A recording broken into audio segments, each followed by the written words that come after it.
시청자 여러분 안녕하십니까? 여러분의 보좌관 주식대박 보좌관입니다. 화이팅! 투자는 개인의 판단에 따르지만 이번 영상이 큰 도움이 되시기를 바랍니다. 2월 22일 월요일 10분 아침 시황 시작하겠습니다. 지난주 금요일 시장부터 살펴볼 텐데요. 코스피 0.68% 상승의 코스닥은 약보합 마감했습니다. 상승 종목수보다 하락 종목수가 많았습니다. 시장 지수만 놓고 보면은 뭐 크게 하락한 것도 아닌데 하락 종목수가 700여 개 더 많은 상황인 것을 알 수가 있었고요. 수급을 살펴보시면 코스피에서 개인만 매수를 했었고 외국인과 기관 함께 매도를 했습니다. 그런데 각 주체들이 순 매매 규모는 크지 않았죠. 그렇죠? 그런 가운데 금융투자는 오랜만에 매수 또 한 모습이고, 연기금의 경우도 순 매도 규모가 보통 한 3천억 원대 매도를 하는데 1천억 원 미만 매도를 하면서 매도 규모가 작아졌던 것도, 줄어들었던 것도 확인할 수가 있었고요. 코스닥 수급도 개인만 매수를 했고 금융투자가 4거래일 만에 매수한 것도 확인할 수가 있었습니다. 중국인민은행이 800억 위안 규모 유동성을 회수했다는 소식, 또 미중 갈등 재부각으로 장중 하락 변동성이 컸지만 부양책 기대, 또 인프라 투자 법안 논의 관련 소식으로 낙폭 축소해서 마감할 수가 있었고요. 미중 갈등 관련돼서는 바이든 행정부가 반도체, 전기차 배터리, 히토류, 의료용품 등에 대한 해외 의존도 검토를 지시했다는 외신 보도가 미중 갈등 가능성으로 부각됐었습니다. 코스피 거래대금이 이틀 연속 증가해서 20조 원에 육박한 반면 코스닥은 반대로 오히려 이틀 연속 감소하면서 15조 원 미만을 기록했고요. 코스피의 경우 시가총액 상위 10개 종목 중 9개 종목이 상승했을 정도로 시가총액 상위 종목들의 흐름이 좋았던 가운데 특히 SK 하이닉스가 디램 현물 가격의 상승에 힘입어서 5.5% 상승한 것이 특징적이었고요. 코스닥의 경우에는 HLB가 두 자릿수 기술적 반등을 보였는데 시젠, 펄어비스 등이 6% 하락하면서 코스닥 시가총액 상위 종목들 차별화가 컸던 것도 알 수가 있었습니다. 환율은 하락 마감했고요. 토요일 아침에 마감한 뉴욕 3대 지수를 보면 혼조세를 보였습니다. 필라델피아 반도체 지수는 2.4% 상대적으로 크게 상승했고요. 시장은 미국 금리 동향과 부양책, 주요 경제지표 등을 주시한 가운데 제넷 옐런 미 재무장관의 추가 부양책 합의를 강조하면서 경기 순환주가 상승 흐름을 보였지만 밸류에이션 부담이 큰 대형 기술주는 상대적 흐름이 저조했습니다.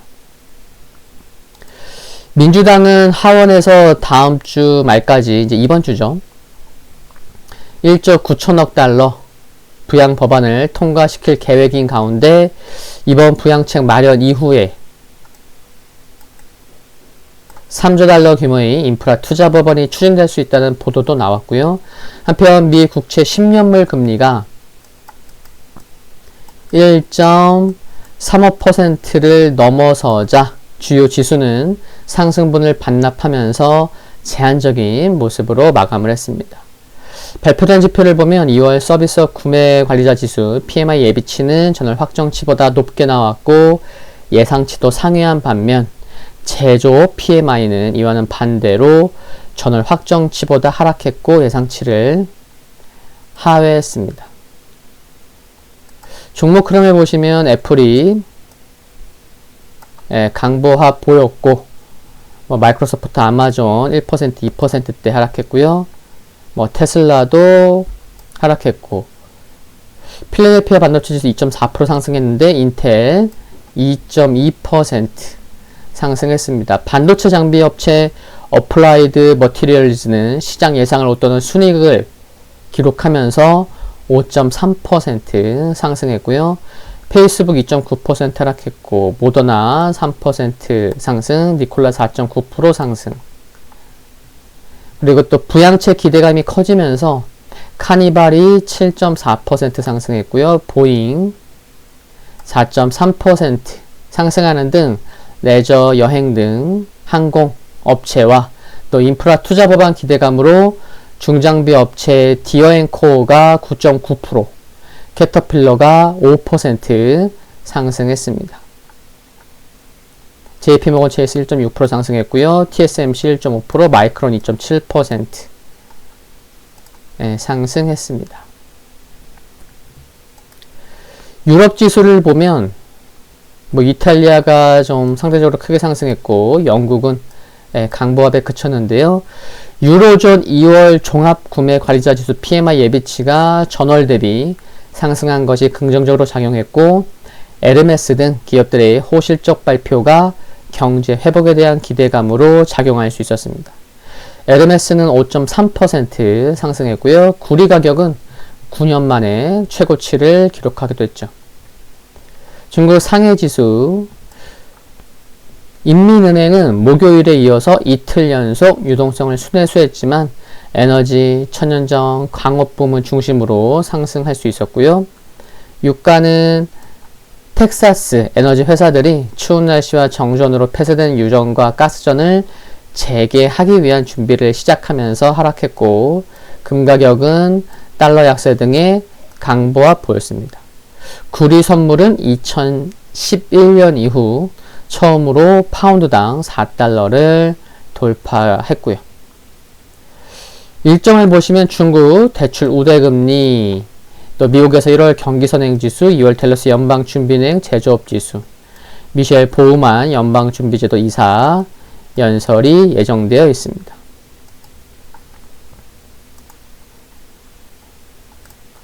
지금 보시는 지수는 다우선업 지수인데요. 장중에 0.49%까지 상승했다가 보합으로 마감했고요. 5일선을 따라가는 움직임, 좀 상승 탄력이 둔화됐지만 아직까지는 견조한 모습입니다.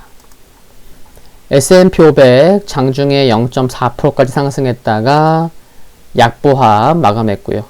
지수는 5일선 아래에 위치해 있는데 21선이 꾸준히 올라오고 있어서 흐름 괜찮고요. 아직 나스닥 장중에 0.87%까지 상승했지만 0.8% 또 윗골이 달리면서 강보합 마감했고 21선이 올라오고 있어서 이제 하락하는 5일선과 상승하는 21선 사이에서 뭔가 좀 방향성이 머지않아 곧 나올 수 있어 보이는 흐름으로 생각되고요.